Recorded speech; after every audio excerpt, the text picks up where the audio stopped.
Hata kuna kauli mbili hapa ambazo moja ni ya Fatwa Council kwamba tarehe moja si Juma, Jumamosi, na Idi Jumatatu, Arafa Jumapili. Na kuna kauli ya Chief Kadhi kwamba sisi mwezi huu kwa vile mahujaji wako kule Maka, tutafuata Maka, kalenda ya kule kwa sababu ndio wako kule. So na kwa mwezi tarehe moja ilikuwa ni Friday, Jumamosi itakuwa ni siku ya Arafa, na Jumapili itakuwa ni Idi. Kila upande una dalili ya Qur'ani na hadithi za Mtume, na kila upande wasema uko sawa. Sasa wale Muislamu wa kawaida ndiye amekuwa confused. Hajui sasa atafuata amri ya Chief Kadhi au amri ya hichi kikundi cha Fatwa Council. Na Fatwa Council iliundwa mwaka jana. It's a new group. Iongozwa na Sheikh Mwenye Baba ule Lamu. Ofisi ya Chief Kadhi iko tangu 1858 iko Kenya, na ni ofisi ambayo kikatiba inatambulikana, na ndio ofisi miaka yote imekuwa mamlaka ya mambo ya mwezi Ramadhani na miezi mingine.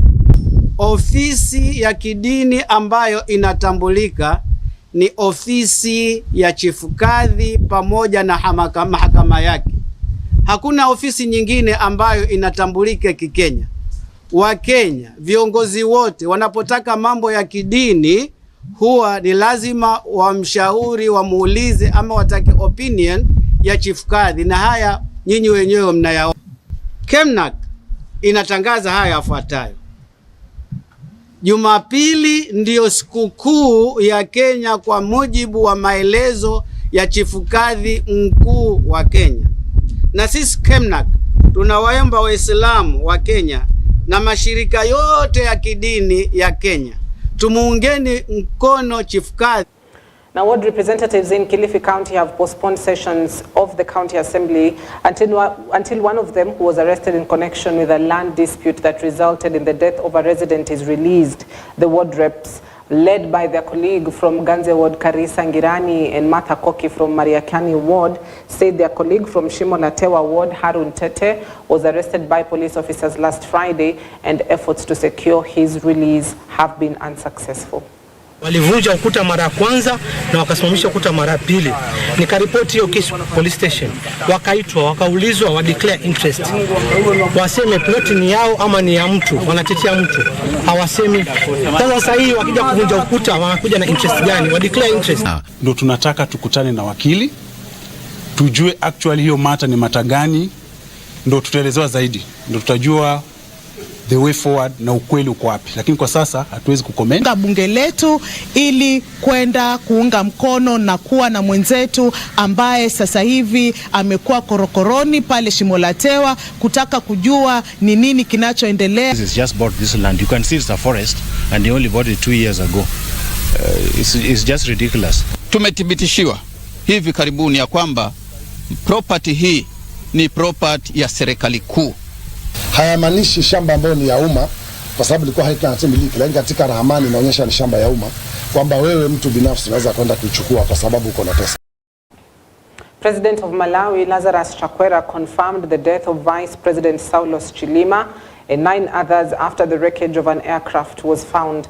The military aircraft was transporting them within the country on Monday morning, East African time, and was scheduled to land at the Mzuzu International Airport, but it did not arrive as planned, raising concerns and leading to a military operation to search the Chikangawa forest, where the aircraft was found completely destroyed. Vice President Chilima was among the 10 people who perished in the plane crash. He was en route to represent the government at the funeral of former cabinet minister Ralph Kasambara, who passed away 4 days ago. Former First Lady Chanel Nzimbiri was also aboard the aircraft. Saulos Chilima died at the age of 51 and has served as vice president since 2014.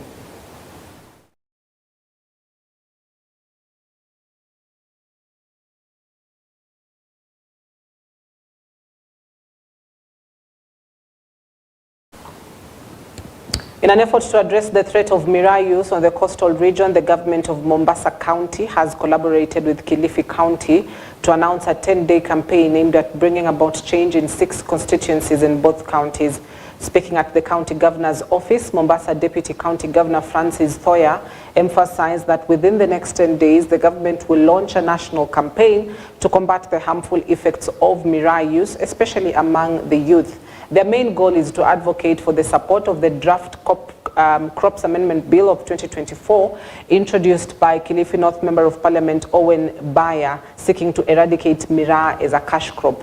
The campaign also aims to increase awareness, mobilize communities, and advocate for policy changes to eliminate the threat of miraa use from society. The move follows the High Court in Embu lifting the miraa ban imposed by Mombasa, Taita Taveta, and Kilifi counties, pending the hearing and determination of an application filed by miraa traders. The county government of Mombasa, under the leadership of His Excellency the Governor Abdul Somad Sharif Nasir, remains resolute in its commitment to combating the abuse of muguka within our region. In response to this growing epidemic of muguka addiction plaguing our nation, we will now escalate our effort and join other counties across the country in rallying together for a transformative 10 days activism campaign from today, June 11. It is important for the public to know that His Excellency the Governor and the county government are facing a total of 9 cases in court on this matter.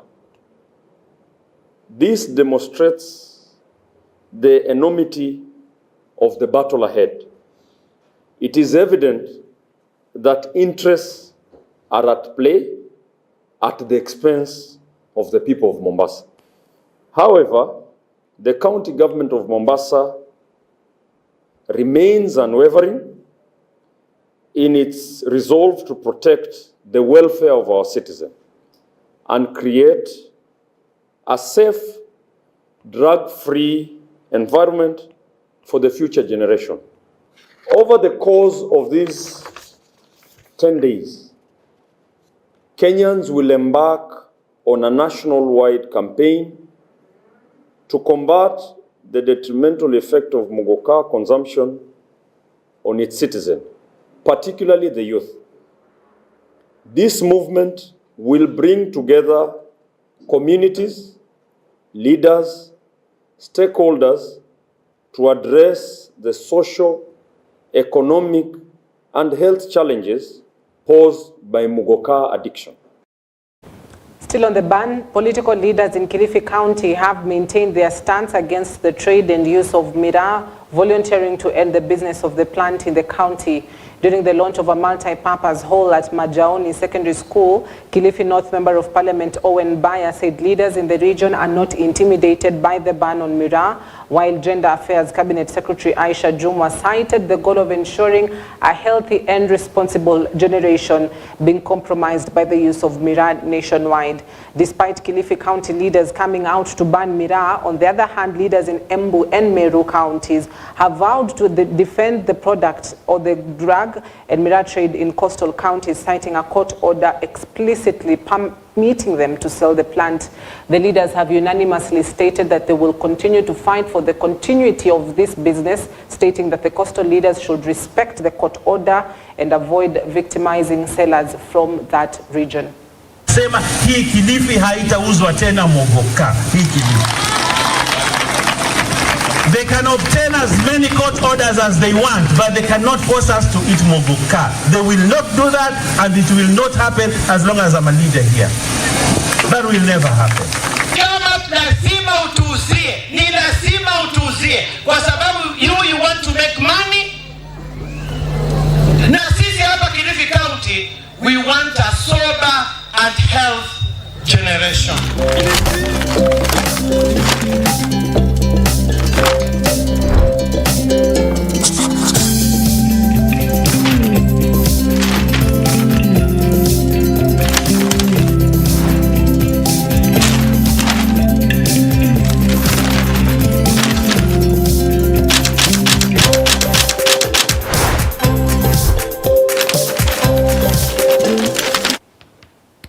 Right, the newspapers, the Standard, inside Ruto Uhuru surprise phone call, inside Ruto Uhuru surprise phone call. Money card, President William Ruto has formed a team to resolve the dispute raised by his predecessor a day after it was revealed money set aside for the retirement package had not been disbursed. Already, State House has held its first meeting to resolve the money woes. According to State House spokesperson Hussein Mohammed, he says President William Ruto had a conversation with President Uhuru Kenyatta, that is the former president, regarding concerns about facilitating the functioning of the retired president's office.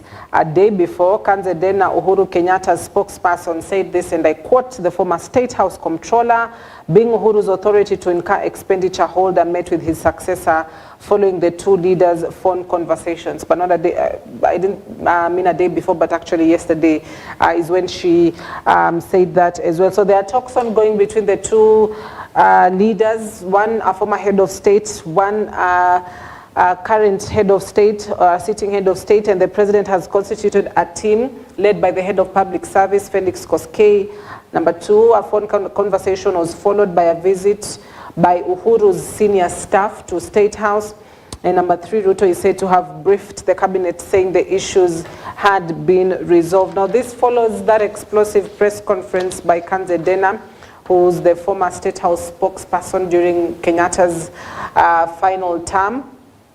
To which she said, you know, the government has not been able to meet a majority of the needs to that particular office. Out of a budget of 605 million shillings, the government only dispensed about 28 million shillings, or disbursed 28 million shillings.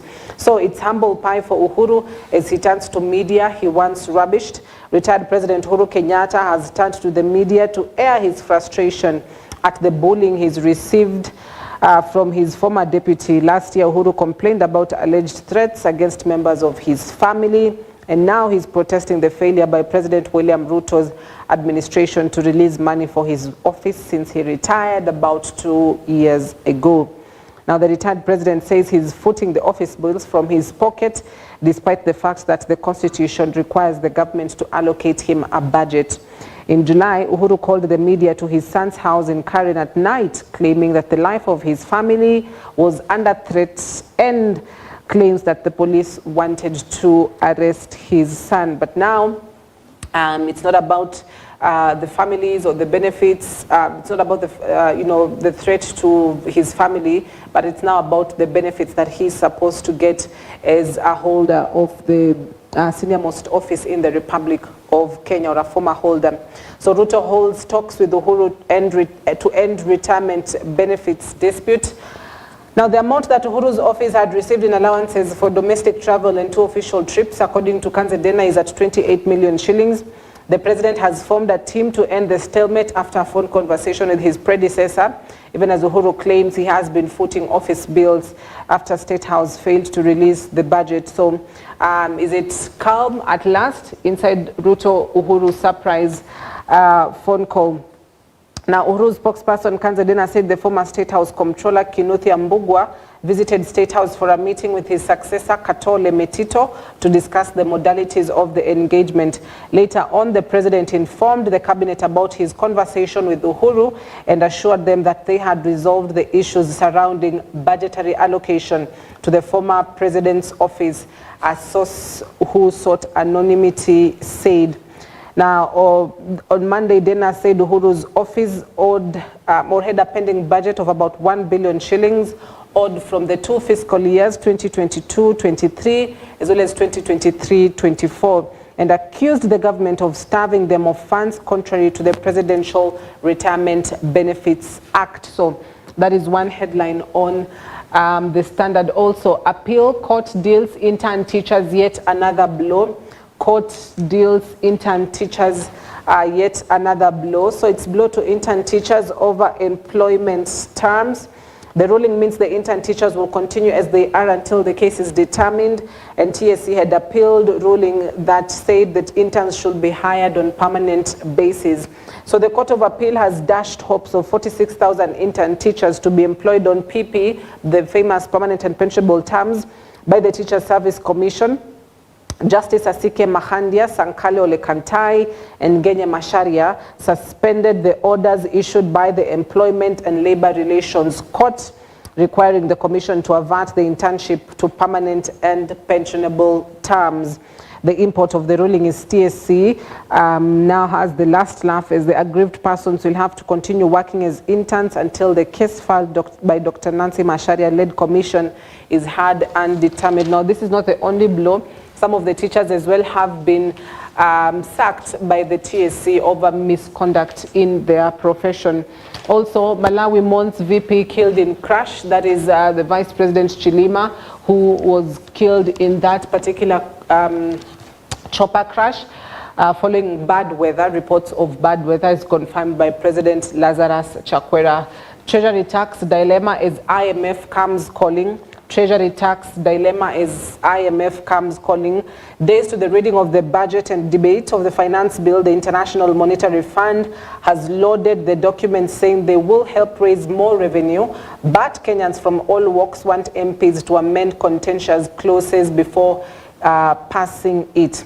Now, Kenya's access quota, should IMF board be satisfied with the tax, is at 135.5%. And the amount of money the country needs to spend in the next financial year is at 3.9 trillion shillings. Now, 3.4 is expected revenue for the KRA to achieve. That means there will still be a gap of about 500 billion shillings.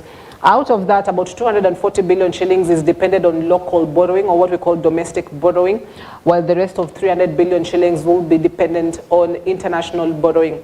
But the gap comes when KRA is not able to achieve its target of 3.4 trillion shillings. That means there's going to be even a bigger shortfall in terms of what KRA should collect as revenue in the country. So a tough balance between a government that wants to put up a budget, as well as a government that needs to borrow, as well as the International Monetary Fund, or at least where we get our money and some of the conditions that they have put for us. Now, to the Daily Nation, which also speaks about Ruto Uhuru's, recent drama, where Ruto Uhuru seek to end Parks Row, climbed down President William Ruto, called his predecessor Uhuru Kenyatta in a bid to stop the escalation of a standoff over the former president's budgetary allocation, official office staffing and security requirements. After the phone call, Head of Public Service Felix Koskei was directed to set up a team to address the grievances. And so basically similar to what is making headlines on the Standard, that particular phone call, to which was announced by State House spokesperson Hussein Mohammed. Raila and Kalonzo are also among beneficiaries of the Benefits Act. Other beneficiaries of the Presidential Retired Benefits Act include former Prime Minister Raila Odinga, the first retired Vice President Mudi Awori, and the second retired Vice President Kalonzo Musyoka. Prime Cabinet Secretary Musalia Mudavadi was also among the beneficiaries before his new role in the current government. He served as a vice president during the regime of President Moi. Also, the return of regional politics, Mount Kenya region and Mulembe Nation, as well as the coastal region, where now politics have emerged. Deputy President Rigathi Gachagua says politics is local and has defended his push for United Mount Kenya. Nyeri County Governor Mutahi Kaiga, who's a vocal supporter of the DP, hails from this county. Trans Nzoia County Governor George Natembea's Taways movement is gaining momentum in Western. National Assembly Speaker Moses Wetangula wants to end elusive unity by consolidating the Western vote. On the other hand, Kilifi North Member of Parliament Owen Baya says coast leaders have put aside their differences for a united front. So, return of regional politics, Mount Kenya, Mulembe Nation, Rift Valley politics, coastal politics are some of the regions that are really picking up momentum. Also, pump prices set to rise on new plan to raise fuel levy. We've got 2 days to the review of the fuel prices for the month of June. It is expected that fuel prices will rise. Finally, to the Star newspapers. Counties 400 billion shillings, Mount Kenya big winner. Counties 400 billion shillings, Mount Kenya, the big winner. The Division of Revenue, Northeastern, receives second largest share of their allocation. Revelations of a slap in the face for Gachagua, those claiming Mount Kenya shortchanged. And that is a story that is on page 4 and page 5 of the Star newspaper this morning, where it reveals how counties have been able to share the revenue that comes in from the national government. And the revelations are a slap in the face for Gachagua and those who claim Mount Kenya has been shortchanged in sharing the national cake, because it basically proves Mount Kenya gets the highest or the lion's share of the revenue. Now, details have emerged at a time when leaders have been tearing into each other over resource allocation to the regions. DP Gachagua triggered the storm with a call for a revenue sharing formula largely pegged on population, popularly known as one man, one vote, 1 shilling. In the allocation contained in the County Allocation of Revenue Bill 2024, the Mount Kenya region of 10 counties will get the highest amount in the fiscal year. Now, the top 10 counties include Nairobi, which will get 20.8 billion shillings. Nakuru County will get 14.13 billion. Turkana at 13.65 billion. Kakamega 13.1 billion. Kiambu at 12.7 billion. Kilifi at 12.5 billion. Mandera 12 billion. Bungoma at 11 billion. Kitui at 11.2 billion. Wajir at 10.2 billion. The bottom 10 counties are Lamu at 3.3 billion, Tharaka Nithi at 4.5 billion, Elgeyo Marakwet at 4.9 billion, Taita Taveta 5.2 billion, Vihiga at 5.4, Nyamira at 5.5, Embu at 5.54, Laikipia at 5.56, and Samburu at 5.80 billion shillings. So that is just the list of how the counties will be able to share the revenue. Also, Rigathi flies commercial to Mombasa Forum. That the viral pictures that went online with the blue, is it blue? Yeah, blue suitcase, as he was boarding the Kenya Airways commercial flight heading to Mombasa. So that is the headline on top of the page of the Star newspaper this morning. So those are your dailies. The Star counties 400 billion shillings, where Mount Kenya is the big winner. The Daily Nation speaks of Ruto Uhuru seek to end Parks Row, as the Standard speaks of inside Ruto Uhuru surprise phone call. That is the news headlines.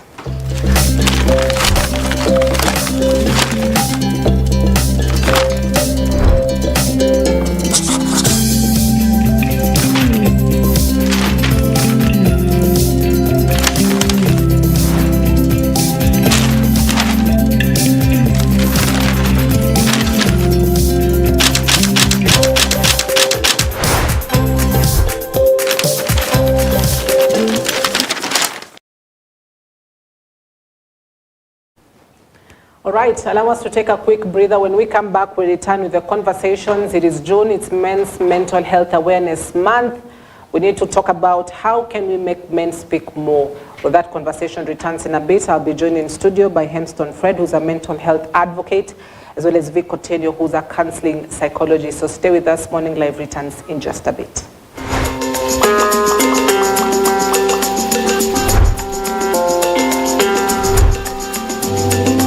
The house, but still, does it exempt them from suffering from mental health issues? Well, it does not. So we'd love to have that conversation this morning. Your feedback is highly welcomed across our social media platforms. Do leave us a text, comment perhaps on our SMS line 23059. Also watch us live across our social media platforms on EBN TV. The hashtag is Morning Live at TVEBN. You can as well tag me at It's Nanjala. So let's get started. I'd love to introduce my guests this morning in studio. On my immediate right, I'm joined by Vic Otenyo, who's a counseling psychologist. Thank you for coming in this morning, Vic. Good to have you. Thank you. All right, and next to him is Hemston Fred, who's a mental health advocate. Thank you for your time this morning. Thank you so much. I mean, you're really the best people to talk about this because you're men, and so it gives a voice to this kind of conversations.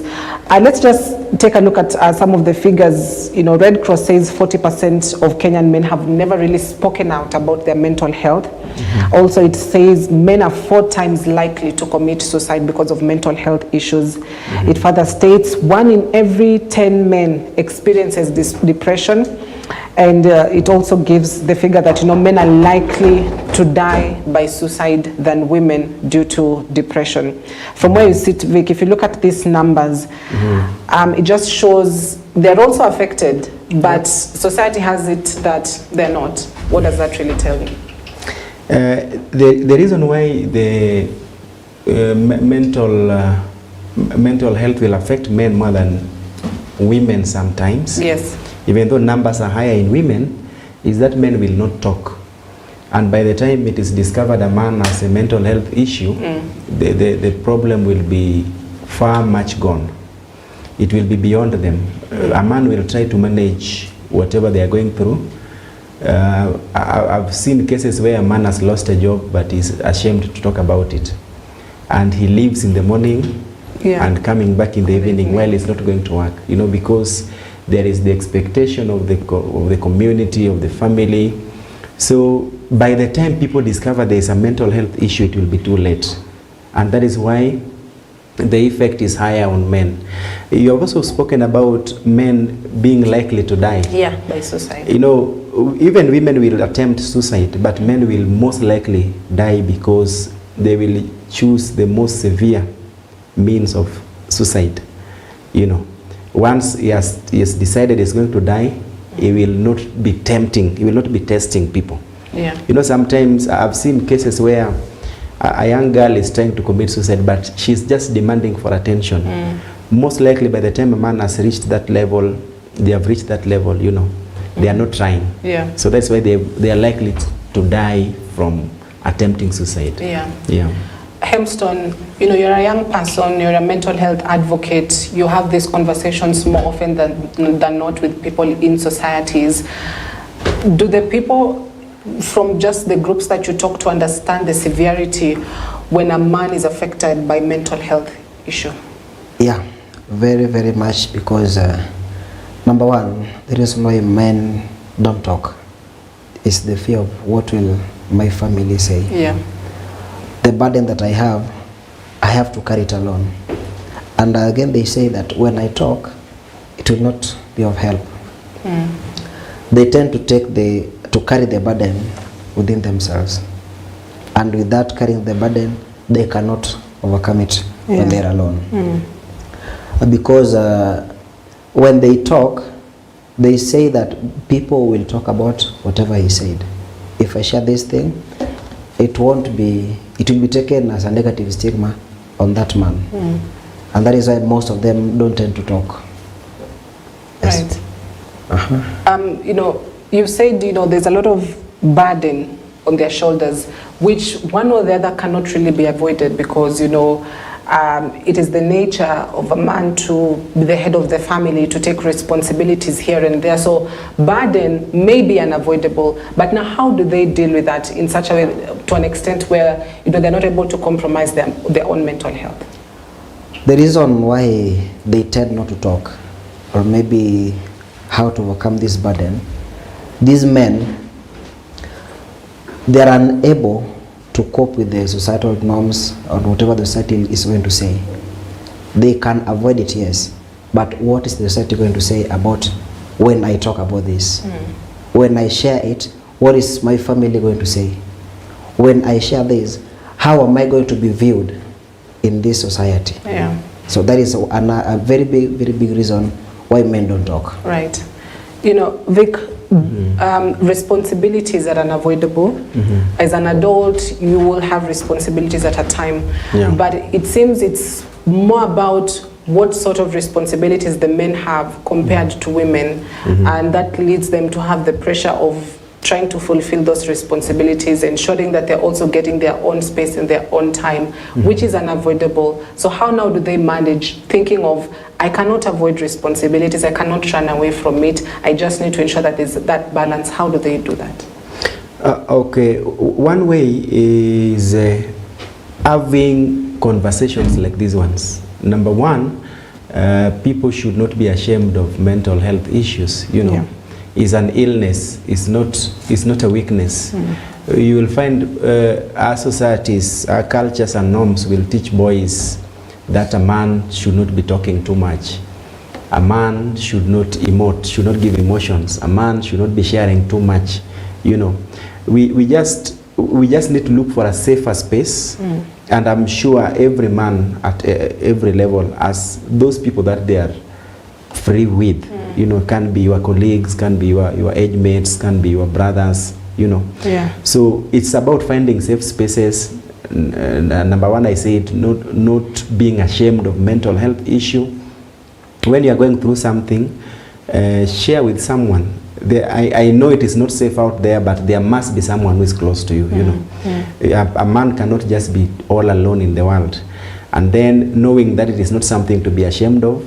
If something is happening to you, share. When you share, there is solution outside there. And then number three, also just being free, you know, to walk to a mental health specialist to seek for help.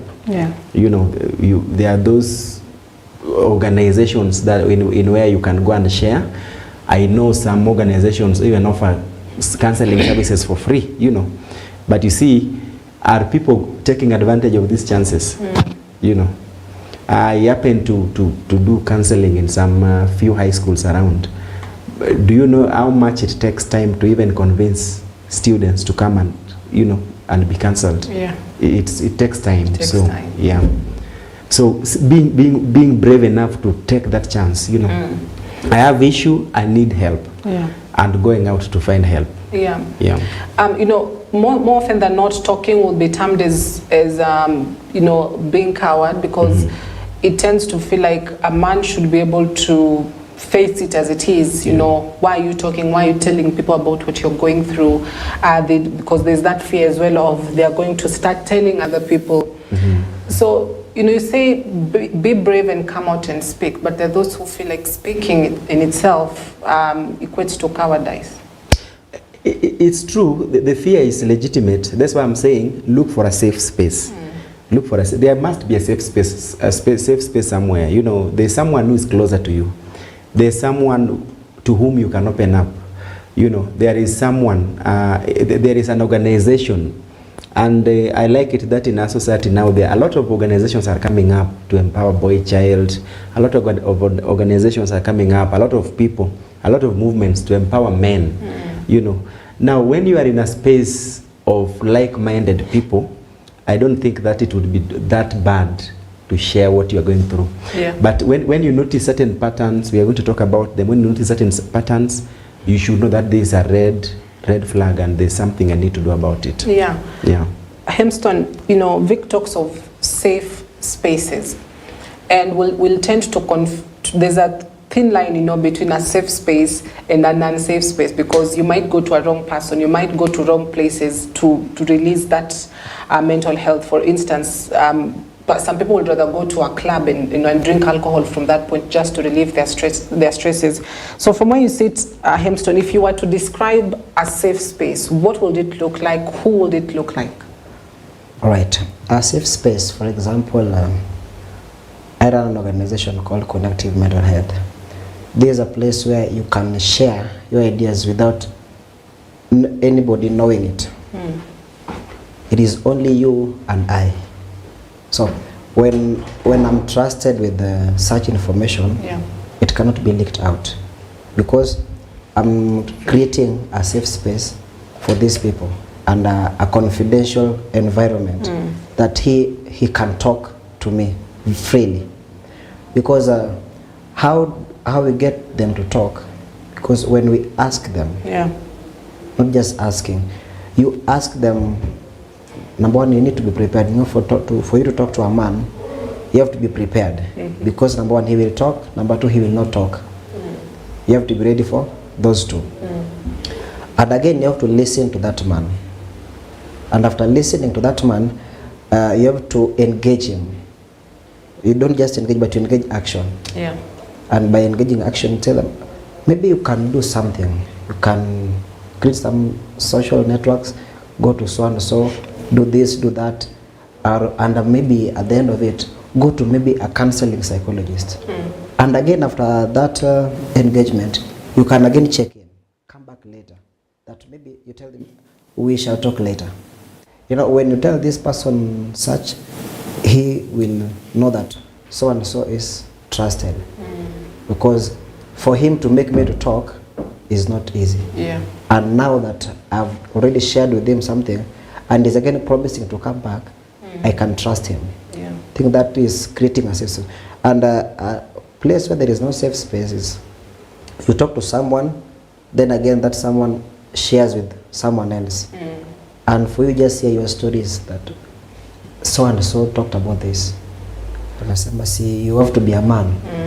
You can't be a man when your information is being shared. It will be used as people are laughing at you because of your situation. Because of the society saying that you need to be a man. No, a man is to try. A man has to talk. So it is not safe for some people, but for them to identify a safe space, it is you as that friend who will create that safe space for this person. Because when you identify that so and so, I've noticed that of late you've been this and this, you are noticing that person. For that one, you will know that this is a safe space for me, but not everyone else. Right. Vic, earlier on you mentioned about patterns. It's really curious how the mind of a human being works, and I'd love to understand, you know, the patterns or the symptoms at least to indicate that there's a disorder mentally for this man. Is it different from a woman, and what is the difference? I wouldn't say they are different for men and women, but there are those things that once you notice, then you will know that an alarm should ring in your mind. You know, you used to sleep normally, suddenly you can't sleep, or you are sleeping too much. The same with eating patterns. Some people lose appetite for food. Some people become, you know, compulsive eaters now. You know, aggression. You suddenly, you are suddenly very aggressive. Some people easily irritable. You easily get irritated. You know, some people start withdrawing. You used to be a very social being. Suddenly, you don't want people's company. When someone now starts getting affected in the work, the way you people come to work here, you know, you have always come to work in time. Suddenly you are coming to work late, 30 minutes late, 40 minutes late, 1 hour late. Performance at work, you know, because what mental health ailments like depression will do to you is that it will interfere with your normal operation. Completely. Yes, your mood will change, your functioning will change. Now, we are talking about safe spaces now. Even people in our own lives, you there wherever you are a mother, you are a sister, you are a brother, you are an uncle, you are a parent. When you notice some of these things, then you should try to find out what's happening. You know, it's not normal for a person who's been operating normally to suddenly start, you know, operating abnormally. Sometimes is we assume, well, meanwhile someone is going through a lot of things. We have seen a lot of cases. We hear people died of mental health. Some people have been seeing on television, for example. Some of our leaders, you know. One day you wake up and someone has just, you know, committed suicide. So there is always a sign somewhere. There's always a sign. And there are people who live around you. There are people who love you. Now these people are supposed to help to identify some of these things happening and then raise an alarm. Yes. Right. Now, you know, you've been able to give some of the patterns, or at least symptoms, pardon me, of just how much depression affects the life cycle of a man. And you've been speaking about people are able to notice that. What about the affected one or the afflicted one? Are they able to notice it themselves? Now, it will depend on information. It will depend on information. Do you have information? Do you know, you can't imagine that some people don't believe there is something called mental health. Do you know, like I told you, the difficulty sometimes I face in even getting young people who knows you have been brought in their school to offer counseling services. They believe that only people who are mental, and when they talk mental, they are thinking of people like Win Madari, as opposed to be seeing a psychologist. You know, and there are so many people, you have no idea. People educated enough, but they believe that for me to go and see a counselor, for me to go and see a psychologist, I might have gone mad, you know. Not knowing that there is something called anxiety, there is something called stress, depression, you know, mood disorders, you know, And someone, you just, okay, something as simple as I'm not sleeping well. If I have information, I should know that there is something wrong with me. You know, I'm not eating well. I no longer want to eat. I no longer want to associate with people. Now, information is very, very powerful, because once you have information and you know that it is, having mental health issues doesn't mean that you are mad. Because for the general population, that is the idea. When you say, those mental health people, those mad people, you know, it's not madness, even though it will reach that madness level if it is not taken care of with time, you know. Yeah, so have information. Now, when you have information, you will notice something is wrong, you will seek help. Yeah. Exactly. Fred, I'm really curious. Some of the people that have walked to your organization and knocked on your doors and they said, you know, I'm here, I would love to participate in some of these talks, I would love to have a mental health conversation. What pushed them to come to where they are? Is it because they had information and they realized they're not okay? Is it because, you know, as somebody, perhaps a close relative, a close friend told them, you know, I know a place you need to go and seek help from? What brings them to your door? What does that realization look like? Okay, well, how I always see it is that these people, most of them have information. Because for someone to go to a counseling organization, there is something that he has seen that makes him, gives him the push to go.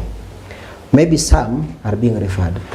That for this situation, before it gets worse, go to this person, or go to so and so, or go to a specific psychologist.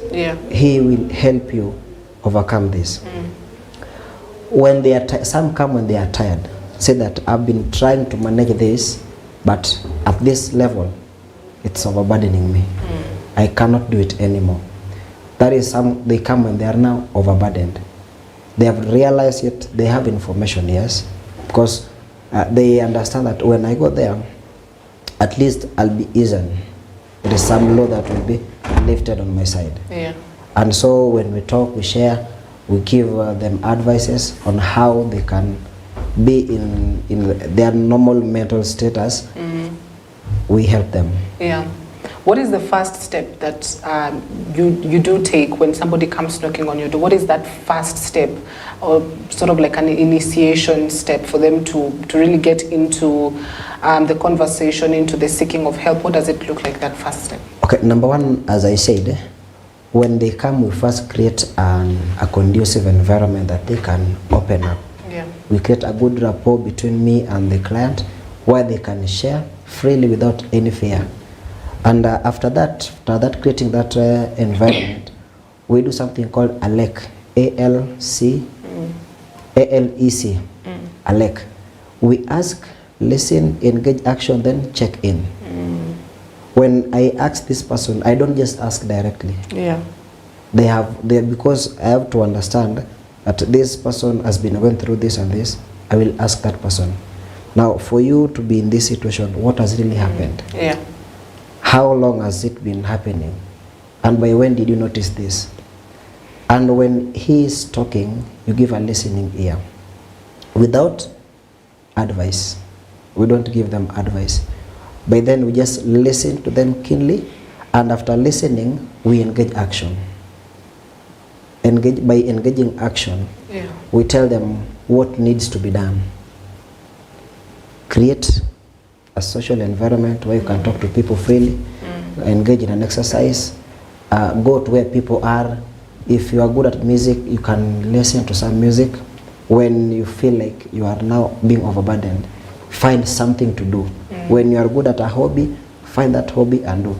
And the moment of checking in, we say that now we'll call you back again to do a recap. We'll follow up, and by this following up, we make sure that this person is now free of this mental illness. Because when they have the bipolar, when now their moods start changing, they cannot do whatever they used to do before, it's now a serious. And when Vic said that, it's now alarming. When that alarm is now seen, is when they're being told that, go to such a place, you can do this. Or maybe visit so and so is a good psychologist. Go to Victor is a good psychologist. Or maybe visit this place, your information will be very, very confidential with them. They won't share it with anybody else. Not even a member of your family will know. So when creating that confidentiality, we give them a room to open up more and more. And for what you need to know, that they also know others who are affected the same. They said, I've been really helped. And there's so and so who is also suffering the same disease I was suffering. So they also refer each other. Vic, let's talk about triggers. There's a popular take about something bad has to happen to a man for them now to begin feeling depressed or having that clog of thoughts and anxiety and every emotional feeling. You know, you have to lose your job, from that point you're depressed. You lose a partner, from that point you're depressed. Something bad happens from that point, now things start to go bad.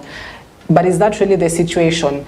Or does it also speak of, this is something that has been building up? It doesn't necessarily mean that something big has to happen in your life, and a bad thing for that matter, for you now to start having these mental health issues. You know, is it also about a build up? This is something that you've just been bottling, you just didn't know it. I wouldn't say that they are the cause of mental health issues, but they are those things that can trigger, or those things that can make it now come out. The causes of these things are complicated. There's some talk that it can be some mental health issues that are genetical, but even that there's still not enough research, you know, to support. However, these life-altering events, they will bring it out. They will trigger it out. You know, someone would have been going through something already, like depression, but no one knew about it. Now, when you face life-altering events like divorce, loss of a job, loss of a close relative, that will happen. When someone suddenly has, cases, you have piled a lot of debts, someone sick in the family, those ones now will just trigger, but they are really not the cause. They will maybe make it worse, they will make it come out, they will trigger it, they will escalate it, but they are really not the cause. Is it possible that every man is depressed at some point in life? Every human being will face some condition that will be traumatic. Every human being. Now, it is said that in women are more likely, as twice as men, to face a traumatic condition in their lives. Even childbirth, as simple something as childbirth, you know, for some people, and things like anxiety when you are doing exam, you know, when you are doing an interview, you know. But now reliving it is now post-traumatic disorder, and that can be lethal in some case. If someone had a underlying mental health issue, it can be lethal, especially in men. Men who have been in the army, you know, when they start to relive that, when it comes back now to haunt you, they can hurt people. Hemston, let's talk about online platforms and online spaces. You know, most people would spend a lot of time online on their phones, and one or the other they'll get influence through these online platforms, either from people who feel like mental health, or a man should not really speak out, a man should not be struggling with their mental health, and two, you will get the other part of people online who are vocal very much about it. And online has a huge influence in everybody's lives, because you'll always remember something you saw online, you'll always remember something you heard online. But at this day and age and era, isn't it sad when you go online and then you find people that take it very lightly, in fact laugh about it, some even make memes out of it. And so how now does a man deal with that, you know? Because there's a man who's genuinely and seriously going through stuff, then going online and then finding memes about it. Doesn't it make it worse? You know, in the current generation, online has both advantage and disadvantage. It can bring a negative impact in whatever you see, and also can bring a positive impact in whatever you see online. Because online, number one, with us we do some adverts about mental health. But again, some people take these mental health problems to make fun about them. You see somebody stressed, maybe in a certain posture, thinking His mind is not with him. But somebody takes a picture of him and creates something fun out of it. This man will be more depressed, and eventually this man, the only thing that he can only do is to have suicidal thoughts, and eventually will just die. Because of that depression that comes with it. Creates more depression on top of whatever was there. So how we do overcome this is we are creating more and more adverts on having negative attitude about the memes and those things that will criticize your mental well-being online. We are trying to make them go away by creating awareness that when these are happening, they are not just, there are some things that people make for their fun. But the reality is a man has to talk. The reality is we create awareness on how can we create our mental well-being here online. When I see that many people get relieved by this, maybe using this activity, they tend to know that let me also use this opportunity to relieve myself. Yeah. And when they see those kind of things, at least we are creating a mental well-being environment for many people by not engaging them in those meme things, but we are using them to create awareness on mental well-being. Are you depressed? Are you feeling this way and this way? Are you having anxiety about something? Are you developing pressure about the society? Because number one thing, men suffer because of comparison. They compare themselves with other people. That this is someone that we were with him in the same school, and now is more prosperous than me. So that pressure, financial situation, it will build up. But when we create awareness that at your situation you are okay, it is okay not to be okay. When someone sees something like that, it feels like, okay, I'm somewhere. Yeah. Vic, who's at risk more of being affected with mental health issues, the varying issues that are there? Because every human being will have issues at one point mentally, and that is why we would see cases of teenagers who've committed suicide, teenagers who've done something horrible because they've been bottling up emotions, and it goes across all ages. But are there studies that have been done just to really show who's at risk more of being affected with mental health? Women are likely to be affected by mental health issues. However, men will not speak. The number of men who will come out are very, very few. Women might share, but by their own nature, when a woman is going through something, she will share with a friend who might have information. The issue here is information. It doesn't mean that there is no help. Help is around, but people are not aware. The issue is there is an issue. Someone might not even know that I'm having an issue. So when you sharing will ease the burden, and sharing will lead you to find solution. So men, even though not many men will be affected as compared to women, but many men, the impact will be higher, given that they will not share. Yeah.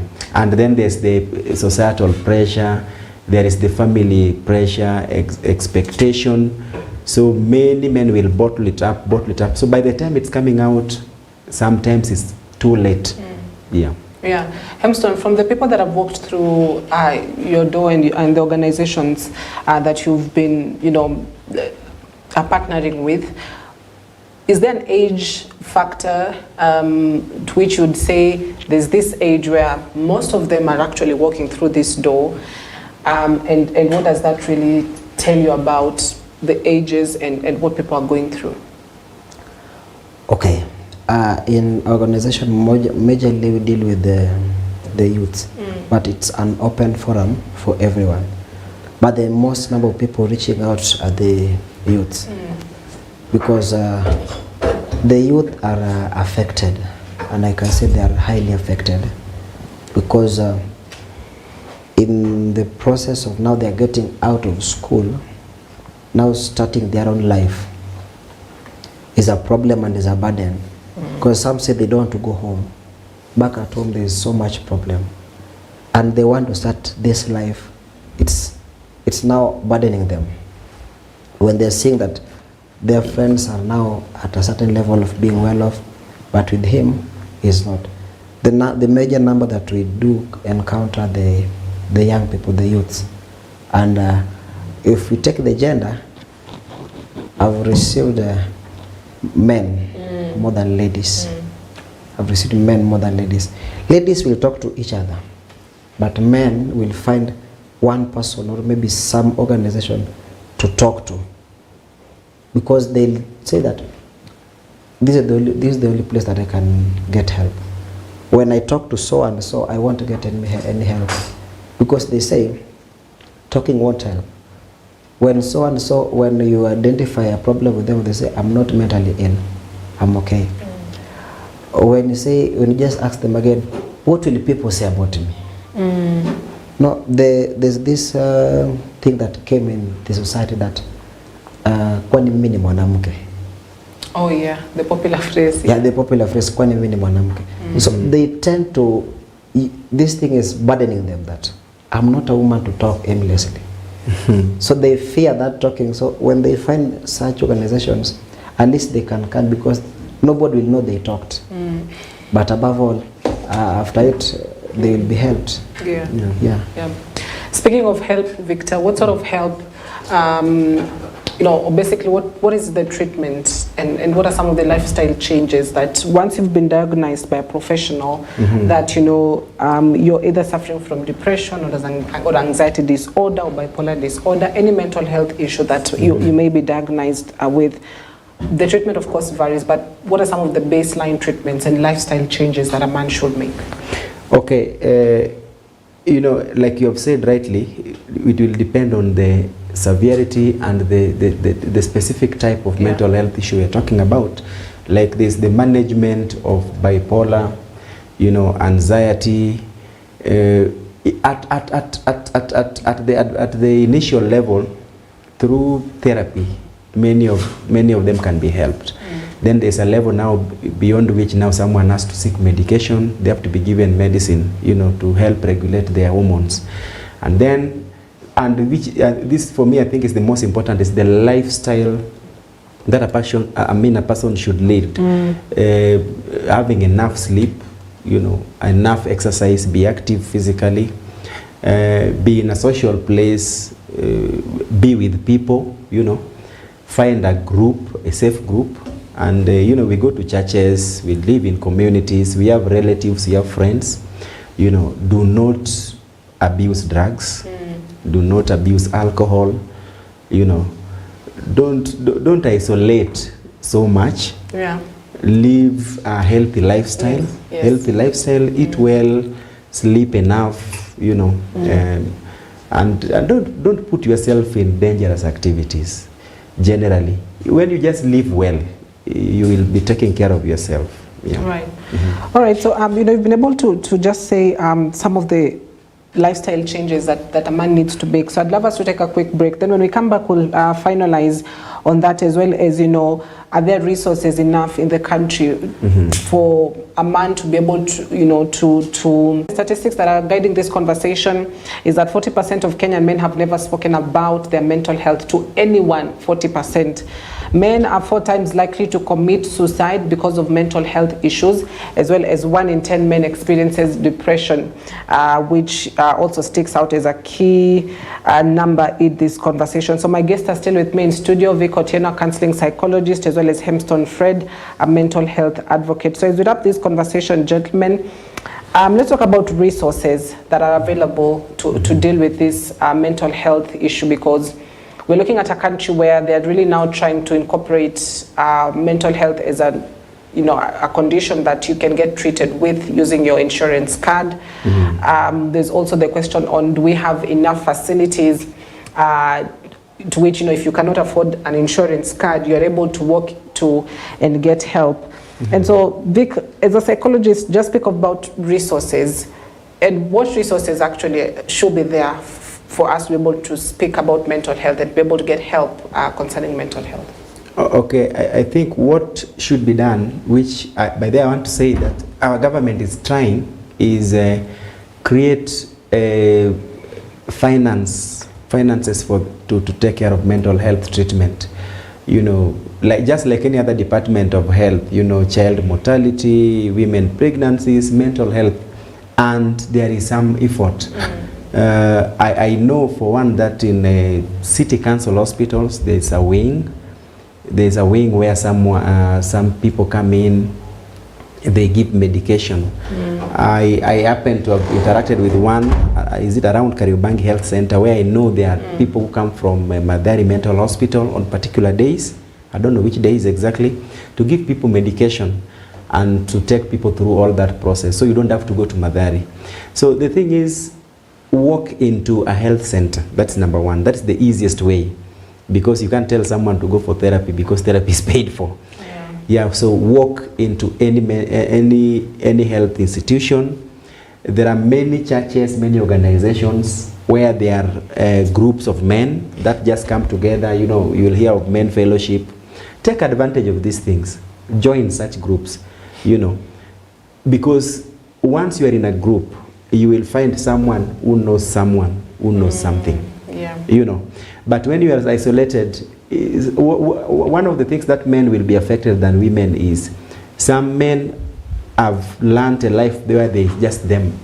It's just me going to work, maybe passing by the bar, coming home. You don't have any social life. Try to have a social life, because in those social gatherings you will find people with the right information.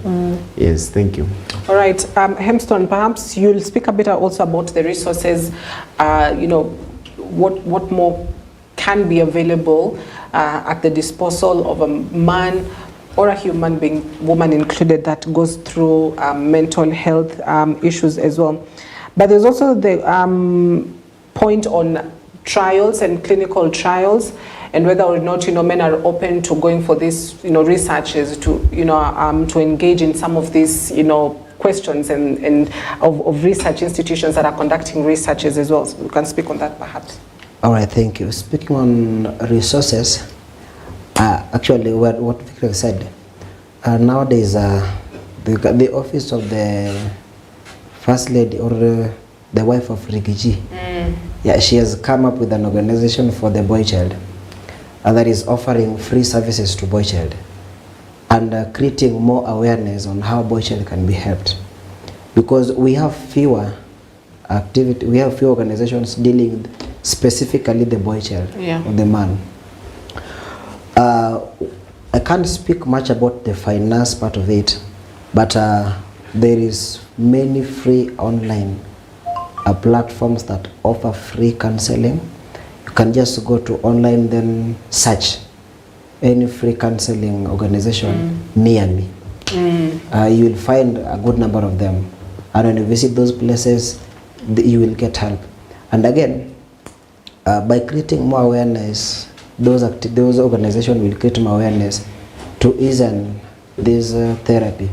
Yeah. When more organizations are there to create more awareness, many people, many men will now be at a very easy opportunity, because they know that there is this place that I can go. There is this place that is free. There is this place that offers the best. When I don't have money, because you may find that number one cause of depression is money, lack of finance. So you can't again use this money to get help, because it is this money that you need. Yeah.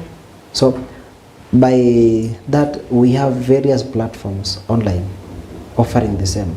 Like my platform is offering for free. We don't charge, because we're just creating an environment where people can be sober. A better tomorrow, a sober country, where we find a man very happy. You know, men are never happy. You can't be happy when you have these and these burdens. I have goals to achieve. Before achieving these goals, there is no smile in my face. But when what Victor is saying, that creating social networks or creating social life, it will help you to be happy, because when you are happy, you are not mentally disturbed. So when there is these free mental opportunities, you'll just be happy, because utasaidika vizuri. Yeah. Yeah. All right, so gentlemen, I'd love us to wrap this conversation up. Perhaps Vic, will start with your final word as we wrap it up. What I'll say is mental health issue doesn't mean someone is mad. That is number one. So that we need to debunk the fear, all the stigma associated with mental health. It does not mean you are mad. It just means something is not okay with you. Something is interfering with your normal functioning. So, and once you have noticed any of those signs we have given, please know that something is wrong and try to seek for help. Speak to somebody, speak to your personal friend, speak to your family. By the way, I forgot to mention, like Sitam Church. Sitam Church, they have a department where you can walk in, book in, and you'll see a counselor for free. I'm sure it's still there. It used to be there. So seek for such kind of opportunities. It doesn't mean you are mad, but when you wait too much sometimes, then that madness you are fearing might come. Thank you. All right, Fred, final word. All right, so my final word is a man has to talk. The greatness of a man is the outcome of that man, whatever is giving out to the community. But when depressed, there is no outcome that will give. So when you are free, when you talk freely, you'll have a greater impact in the society and even your family. And again, let us be contented in whatever situation that we are in.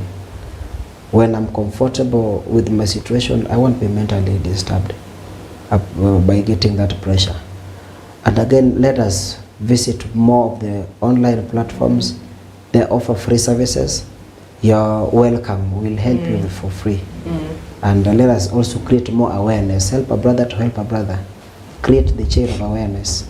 Thank you so much. All right, thank you very much to both of you. Vic Otieno, a counseling psychologist on my immediate right, and Hemston Fred, a mental health advocate. Thank you, gentlemen, for your time in studio this morning. And I hope that this will be sort of like a voice for other men, for them to be able to come out and speak more, because it is sad that, you know, everyone is at risk of it, no matter how rich you are, no matter how popular you are, even how poor you are, you will always be affected. So that is where we wrap that conversation this morning. Thank you for your wonderful company.